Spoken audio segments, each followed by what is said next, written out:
We continue with the section A2.2, which is about cell structures, but this time we're going to focus on the eukaryotics and its organelles. Again, I have here the guiding question to keep it in the back of your mind at all times. Now, in this section, we're going to look at the difference between eukaryotics, cell structures when it comes to the animals, fungi, and plants. So we're looking in every single one structure inside, what they look like, their drawings, and their functions. Now, by the end of this video, obviously, you'll be able to identify what is a plant cell, what is an animal cell, and be able to look at the structures and identify their functions, as well as be able to look at a microscope, as in the microgram, and see their pictures and be able to identify, because this usually can happen in IB exams. So, plant versus animal cells. Here is a picture drawing of an animal cell, which usually is circular. Now, you will notice here that there is the nucleus right here, and then you have the rough endoplasmic reticulum, which is always surrounding right next to the nucleus. You have the smooth endoplasmic reticulum, which is this area here, but you don't see any dotted lines because that usually means that they don't have ribosomes. You have the centrioles, which is right here, which is only found in animals. You have lysosome, which is the tiny little guy here, peroxisome right here. Cytoplasm is the space inside of the cell, which is fluid. We have the mitochondria, which is right here. The plasma membrane, which is on the outside, which basically is like a kind of like where we're going to sit it as a control place, which lets what goes in, goes out. The Golgi, which is this area here. And of course, ribosome, which are these little dots. But these are the components of an animal cell. When it comes to the plant, you will see that there's some things that are very similar with the animals here. Like you're going to have the rough endoplasm, which is again next to the nucleus, which is right here. The Golgi is right here. Central vacuole is something that you don't see in animals, especially large ones. These are big right here, like you see on the plant. You have the chloroplast, which you don't see in the animal. You see the cell wall, which you also don't see in the animal. Plasmodesmata is what connects a plant cell to another plant cell. We also have mitochondria right here. Peroxisome, the tiny little guy. Plasma membrane, which is a membrane inside of the plant. And this is just basically a cell wall next to another cell. We have the cytoplasm, the smooth endoplasmic reticulum, and the ribosome. So these are also what the plant stuff. So you can see that their structures are a little bit different than each other. But we're also going to learn how to draw each one of these structures. But reminding that every time you're going to do a plant, make sure it's a circle. And whenever it's a plant, make it like a rectangle or a square. So let's look at what are the differences between these two. So when it comes to chloroplasts, it's only found in plants, but not in animals. When it comes to cell wall, they are rigid and present, and they're usually made of cellulose, which are only found in plants. However, in animals, there isn't. There's just a plasma membrane. That's all. If you don't remember, they both have cell membranes, but only the plants have the cell wall. When it comes to large vacuole, it's only present in plants, but it's absent in and it can have it there, but it's very tiny. So usually we say it's absent in animals. Polysaccharides, starch. So any kind of sugar that you want to store, that would be in plants, starch. If it comes to animals, we will say that it's glycogen. Centrioles is absent in plants and it's only found in animals. And again, we will explain each one of these structures, what are their functions. But for now, we're just looking at the similarities and differences between these two. Now, we can go ahead and look in each one of these structures, how to draw them, what is their functions. So the first one we have here is the cell wall, which is only found in plants. This one has a very strict structure, and that means it's very rigid. It's what keeps the plant standing up. So you can see some trees that are very tall. And why is it that they're not bending so much? It's because of these cell walls that are made of cellulose that keeps them very strong. So they're for support and protection. That's the main idea of the cell wall. Now they might have some pores in there to allow some water to pass through, but that's what keeps the shape of the plant. Now here you can see in the microscope or micrographs that the cell wall will be the line that is the outermost of that microscope. And here is a drawing showing the cell wall. If you ever have to draw the cell wall out there on a test, you have to make sure that that drawing is not just one line, but actually two lines, because that's what represents a cell wall. Okay, that's very important. After that, you're probably going to have inside here the cell membrane. A lot of students draw the cell wall as just one line, but the cell wall has to be two lines. Keep that in mind. So, all right, Next is the cell membrane, which you have the cell wall. What's inside the next part? It is the cell membrane. Now, the cell membrane is basically like the doors that let things in and out. So basically, it controls what goes in and out of the cell. So both plants and animals do have these guys. Now, you can see the drawings here of a cell membrane and a microscope, which you can see it's all of these guys right here. You also see this more as a zoom-in picture, which you will eventually learn how to draw this mosaic model.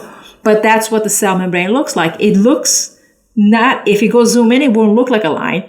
But if you have to draw the animal cell membrane, it will be just a circle. If it's a plasma membrane in a plant, it will be a square. Simple as that. Then you have the nucleus. Nucleus is basically where the DNA, the information is located. All the genetic information that you need is found in the nucleus. Now, you're going to see here in the picture that whenever you see a cell, you can see that it's so big like this, but the next biggest circle that is dark, that is the nucleus if you have to identify in a micrograph. You can see the nucleus has little pores in here, and these pores are very important to let things come in and out. Nuclear envelope is more like the membrane of the nucleus. The nucleolus, which you see inside here, is what has all the proteins and the DNA. Now, you necessarily don't need to understand everything about chromatids and chromosomes for the moment. But again, that's where you find all the DNA information. So in the cell, how would you produce that? You have here a circle for an animal cell, and you will just do another big cell circle for the nucleus. Plant cell, the same story. You will have just a circle, a big one to show you that it's the nucleus. Make sure that you actually line up the circle here to show that it's the nucleus. So, moving on. Then you have the ribosomes. Now, there's ribosomes that are just floating around inside the cell, and there's some of them that are actually attached to some other structure. Now, what is the purpose of this tiny ribosome? Ribosomes are there just to produce proteins. Some of these proteins will be produced to be sent outside of the cell, and some will produce to be just keep it inside.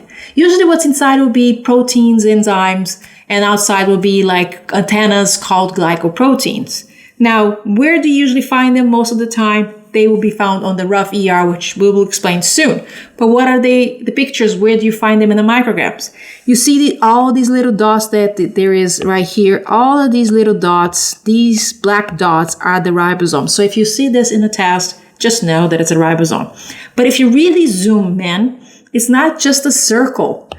It actually has two species. It has a big, large piece and then a small piece. As you see here, there's a large piece and there's a small piece. But if you had to draw in a big animal cell, you will have a circle like this, right? And you have the nucleus and you have this little dot right there, which that will represent the ribosome. Now, since we're talking about ribosomes, we can talk about the endoplasmic reticulum. There's two of them. There is one that is rough, and the reason why it's rough is because it has many ribosomes attached to it. So obviously, we know that ribosomes produce protein. So if rough ER has ribosomes, that means it's producing protein too. And then there's a smooth ER, which the walls, the hallways of the ER is so smooth, it has no ribosomes in there. Now, usually they were the ones who produce hormones, carbs, lipids, while the rough does protein. Now, what exactly is the drawings here? If you see the micrograph, you will notice the difference between the smooth and the rough ER. If you look it up here, the smooth ERs, they usually here, they don't have little dots. But when you look at the rough ER, you will see there is these lines here and there's a lot of dots surrounding this. So you can easily be able to distinguish between the two. If it gets really hard, just remember that the rough ER is very close to the nucleus, while the smooth ER is far away from the nucleus. Now, when it comes to the drawings, you see these drawings here where you have with a bunch of dots. That is the rough ER. And here the smooth ER will be looking like these. If you had to draw these inside an animal cell, for instance, of course you have the nucleus, and you do a zigzag like this and put some dots. That will be the rough ER. And you can do a zigzag outside with no dots. That would be the smooth ER. And you can do the same thing with the plants. You have the nucleus and next zigzag with dots, the rough ER, and a zigzag away, that will be the smooth ER. So this is again just showing you the different differences.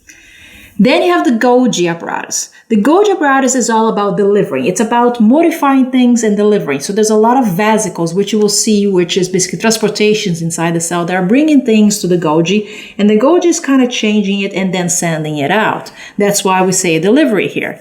Now, there you will see that there are stacks of membranous or sacs called cistern, and these guys are packing things and then exporting out.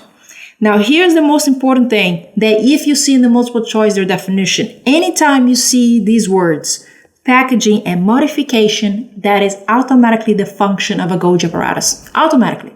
You always see the word packaging, modification, Golgi. Always. Okay? Now, how would you draw this in a plant or animal cell? You would just do a little bump circles like these, and then you have little circles on the sides to show the vesicles are coming out. That's how would you draw a Golgi apparatus in both, in plants and animal cells. So here's the pictures of what Golgi will look. So you don't have to do this detail. Like I said, you just do tiny things like this with little circles, and that will be considered as a Golgi drawing. In this drawing here, you will see a little bit of them coming in here as well as here, and that shows the Golgi. Now, it's very hard in micrographs, so what would I say for students who have a hard time distinguishing things is that go ahead and Google Photos, click Golgi, click SpoofVR, and try to get yourself as much as you can exposed to the pictures, because the more you see, the more it becomes familiar to you. So if these pictures showed up in the test, you'll be able to identify them easily. Then you have the vacuole. The vacuole is a place of storage. Obviously, it is mostly found in plants as large vacuoles, and animals barely seen if it is as tiny. But the whole purpose of the vacuole is for storage. So in plants, they're storing water, they're storing starch, and so forth. Now, how would you do the drawing? If it's a plant, since vacuole is mostly seen here, you have the plant cell, of course, and then you have, of course, the cell wall, and then you have the plasma membrane, and you have the nucleus, and then you have this large place here. Yes, because the vacuole is large. So that's how you drew the drawing of a vacuole, very large to present it. So here you can see that right here you have the vacuole that is very large, this little large blue thing. And you will see here that this is a plant cell right here. All of this is a plant cell. And you see this large white space here. All this large white space is actually a vacuole. So make sure it's easy for you to find that, because again, you will soon recognize these guys right here is chloroplasts, which soon I'll be talking about them. So let's talk about lysosome. Lysosome is something that is only found in animals, not in plants. So how does this work here? This is the cleaners. These are the recycle bins. Basically, they are usually made of enzymes inside of it. And what do these enzymes do? These enzymes basically go around the cell looking for anything that is not functioning. So if your mitochondria is not functioning, the lysosome will go and chew up with its enzymes and destroy the mitochondria. Or any other pieces in the cell that is not working, the lysosome will pass through and start eating it up. That's why they're considered as a recycle. They're just cleaning up whatever is not working inside the cell. So how would you draw these guys? Usually you would just draw, here's the cell, you have this tiny little circle, and that tiny little circle is what you consider as a lysosome, and knowing that there's enzymes inside of it. The same thing will happen here. It's very hard for you to figure out what are the lysosomes, but in this picture it's very zoom in, so you can see that these are the lysosomes and they're eating stuff around. They have chloroplasts, which is only found in plants. Now, chloroplast is a place for photosynthesis. This is where you're getting the sunlight turning into sugar. Obviously, it has two layers. So it has an outer membrane and an inner membrane. So chloroplast, when you're doing the drawing of a chloroplast, usually you can do as a circle like this. And then obviously you have to do a second layer because it's a double membrane, as you can see. And then you have making a bunch of dotted lines because these are the thylakoids. Now, you can see here there is a dome going on, and you can see all these dark here's lines, which these basically are the thylakoids.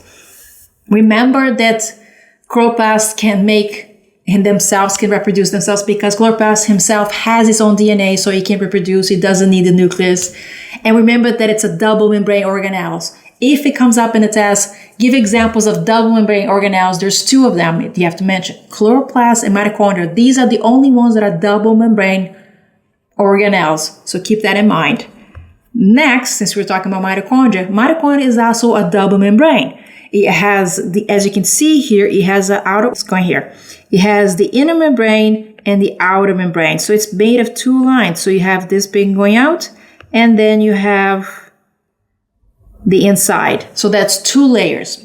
This double membrane also helps with the functions of producing ATP. So mitochondria is all about ATP, and guess what? Mitochondria can also reproduce by itself because it has DNA inside of them, so they don't need the nucleus also to reproduce themselves. With that, we have the cytoplasm, which is basically the fluid that is inside the cell, and all these other structures and organelles are just swimming around inside the cell. So this is where you find all the chemical reactions is happening. This is where you see all the floatants of vesicles and Golgi are all swimming around. That's everything that is contained inside a cell is found in the cytoplasm, as you can see here in the picture, and a space that is inside on this micrograph.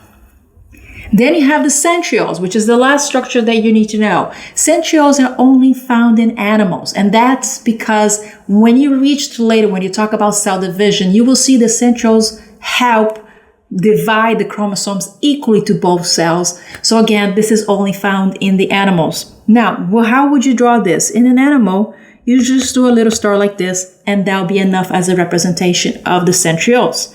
Once again, for now, you just need to know they are used in mitosis, and they're only found in the animals. No plants have centrioles.